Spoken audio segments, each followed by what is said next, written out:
Au micro, Octave, en roue libre, à Rennes pour la 23e édition du festival Mythos. Aujourd'hui, on va à la rencontre du célèbre chanteur, compositeur et interprète breton Denez Prigent. À Mythos, festival des mots et de la parole, Denez est venu avec sa voix unique et son chant profond interpréter son 7e album Milent, une musique métissée et universelle qui entremêle l'acoustique et l'électronique. Fidèle à la tradition, à sa tradition, Denez s'adapte aux techniques modernes tout en s'ouvrant aux autres cultures où s'imbriquent des accents, qu'ils soient arméniens, grecs ou encore tziganes. Artiste emblématique, artiste énigmatique et inspirant de la Bretagne, il renouvelle la musique depuis l'âge de ses 16 ans en abordant différents thèmes tels que la nature, le cheminement, la langue bretonne ou bien encore la maladie et la mort. Bon, le concert de Denez Prigent vient de se terminer, donc là, on va essayer d'aller faire son interview. Et comme c'est l'heure du dîner, on se glisse dans le restaurant des artistes pour une interview a cappella rythmée par les cloches d'une église. Des fans attendent pour la photo souvenir. Alors attendez, je vais essayer de faire ça bien. Donc voilà. Allez, une troisième. Merci pour votre chose. On s'installe à une table, on nous amène à boire. La discussion peut commencer.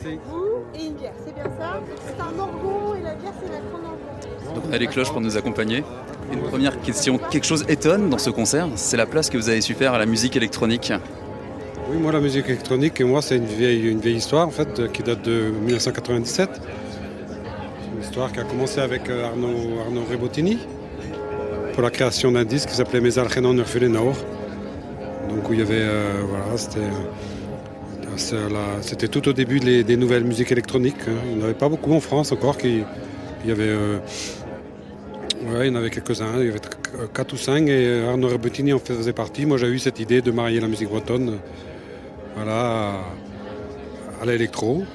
Donc on avait été plus dans la mouvance jungle peut-être, encore qu'il y avait de la house aussi, mais on avait été plus dans la jungle, qui avait un petit peu surpris. Ouais, mais c'était bien, c'était une belle aventure et donc au fur et à mesure j'ai laissé l'électronique de côté.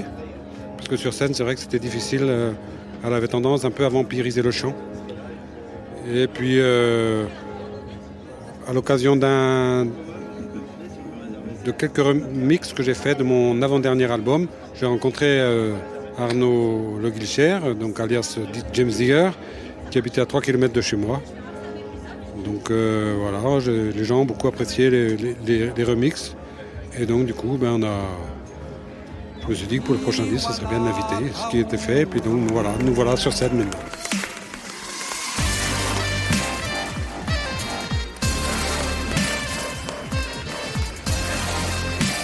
Est-ce que c'est une façon de la rendre plus jeune, plus actuelle, la musique bretonne, en posant quelque chose de la musique du 4e millénaire, vous avez dit sur scène? Les instruments de musique, en fait, à l'origine de la musique bretonne, c'est le chant a cappella. Il n'y a pas vraiment d'instruments en musique bretonne. Ils sont venus au fur et à mesure des âges et comme la bombarde qui vient du Moyen-Âge, la guitare qui nous est venue avec l'Espagne, l'accordéon diatonique qui est vraiment un incontournable dans la musique bretonne, mais lui il nous est venu du musette. Et les machines, ce sont des instruments aussi. Et donc en les adaptant à la musique bretonne, ils deviennent des instruments bretons à part entière. Alors il y a un mot qui revient souvent dans votre concert, c'est la gouertz. Qu'est-ce que c'est que la gouertz? Voilà, il faudrait plusieurs heures pour définir. Tout d'abord, c'est de la grande poésie, d'abord, chantée, de tradition orale au départ, dont la plus ancienne remonte au 5e siècle, et qui s'est transmise de génération en génération, chaque création apportant ses propres créations. Et donc c'est un chant monodique, sans refrain, avec peu d'écart entre les notes, et aussi c'est un chant que l'on interprète généralement dans la gamme non tempérée. Voilà, donc c'est très difficile de poser des instruments dessus, à part les instruments orientaux. C'est pour ça que les instruments orientaux se prêtent facilement pour l'accompagnement des gwerz, comme le kanoun entre autres. Parce que dans la gwerz, on peut trouver il y en a souvent qui disent des quarts de ton, mais ça va plus loin. Il y a des 6e, des 7e, des 8e, des 9e de ton. Est-ce que finalement la musique, c'est ce qui définit le mieux l'identité bretonne? C'est la langue d'abord, et c'est la langue qui fait la musique. C'est l'accent tonique d'une langue qui définit par la suite les mélodies et la musique. Quand on raconte une histoire et qu'on met cette histoire en musique, c'est la sonorité, la musicalité de la langue qui définira telle ou telle mélodie. C'est pour ça qu'il y a une musique bretonne, il y a une musique brésilienne, il y a une musique, là il y a le maloya à La Réunion, voilà. C'est la langue qui est... voilà. C'est pour ça qu'il est difficile de chanter du Brel en breton et vice-versa, il est difficile de chanter une Gwerz en français. Voilà.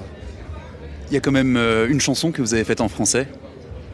Oui, c'est une complainte, une vieille complainte du Pays Gallo. C'est une jeune fille belle comme une rose.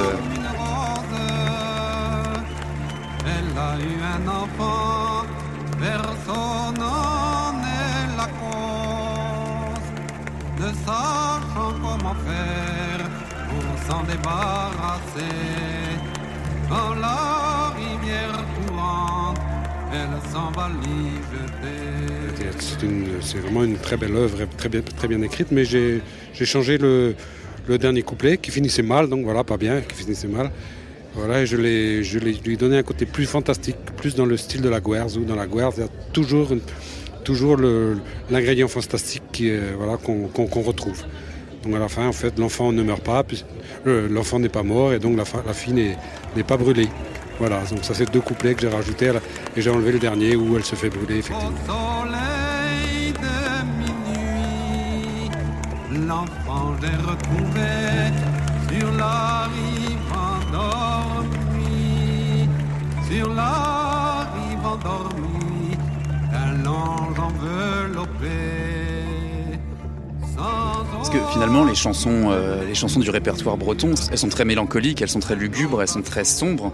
Il y a 2 grands styles, il y a le canadiscon qui est un chant à danser, qui est un chant gay, il y a les marches, il y a les sons qui sont plus proches des chansons que des chants, il y a les cantiques, il y a les grassous qui sont des oraisons funéraires, on en a entendu notamment là ce soir sur Marmarauguen. Voilà, en Bretagne, on a un éventail de styles très très large. C'est un des pays au monde où il y a le plus un répertoire aussi important. Tout ça parce qu'il y a eu beaucoup de collectage, il y a eu beaucoup de gens qui s'y sont intéressés très tôt avant que cette langue ne soit écrite. Donc on a beaucoup de gens qui s'y sont intéressés, ont enregistré. Donc, voilà. Mais la Gwerz est un des styles et celui-là est triste effectivement. C'est un chant dramatique mais c'est un chant exutoire. C'est un pleur. C'est un pleur, c'est-à-dire que quand on raconte des faits dramatiques et quand en racontant des histoires dramatiques, finalement on se les approprie quelque part et on se lave, on lave ces tensions, ces peurs, ces angoisses qu'on peut avoir notamment par rapport à la mort, puisque la mort est un thème récurrent de la Gwerz. Donc après avoir chanté une Gwerz, on se chante généralement mieux. Voilà, c'est pareil, on pleure, on est triste et puis après, on a tous pleuré ensemble, ou on a tous écouté un chanteur qui était triste et puis voilà, c'est une façon de... C'est la thérapie de l'époque en fait, c'est quand on va voir le psychiatre aussi, on déballe tout ce qu'on a à dire, puis on parle et après on va mieux. Et là, on chantait.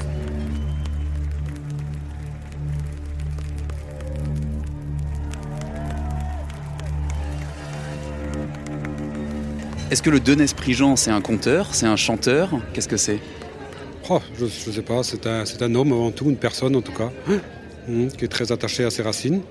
Je serais né ailleurs, au Tibet ou à La Réunion ou chez les Touaregs, j'aurais eu la même démarche, j'aurais chanté Touareg, j'aurais chanté tibétain, voilà.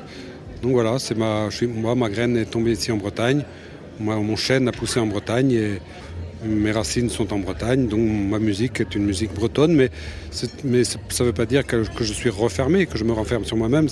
Un arbre a toujours les branches animées par des vents d'ailleurs.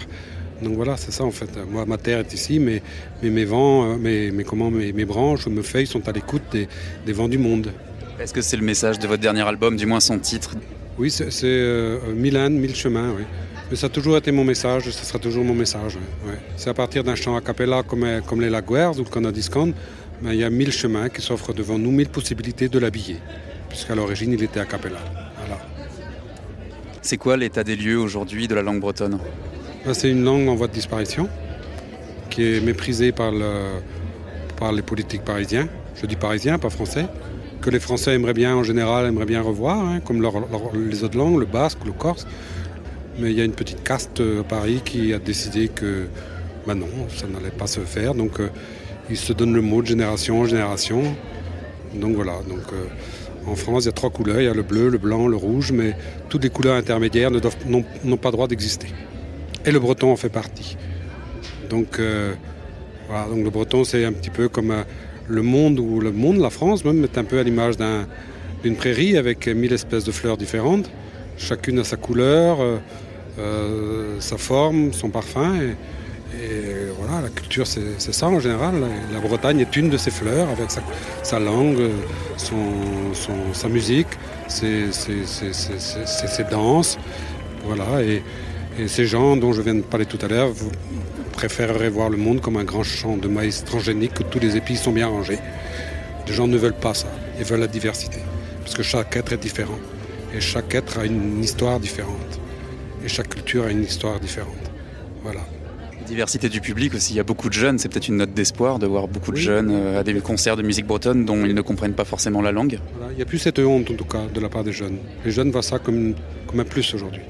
Voilà, comme une fleur de plus dans ce grand jardin qu'est le monde. Et la culture bretonne en fait partie. C'est un très beau message, merci Denès Prigent. Merci. Voilà, c'était une rencontre impromptue et en roue libre avec le chanteur et interprète breton Denès Prigent. Si vous avez aimé cet épisode du Festival Mythos, une collection de podcasts réalisés par En roue libre, vous pouvez le partager sur la toile ainsi que nous retrouver sur tous les réseaux sociaux et audio.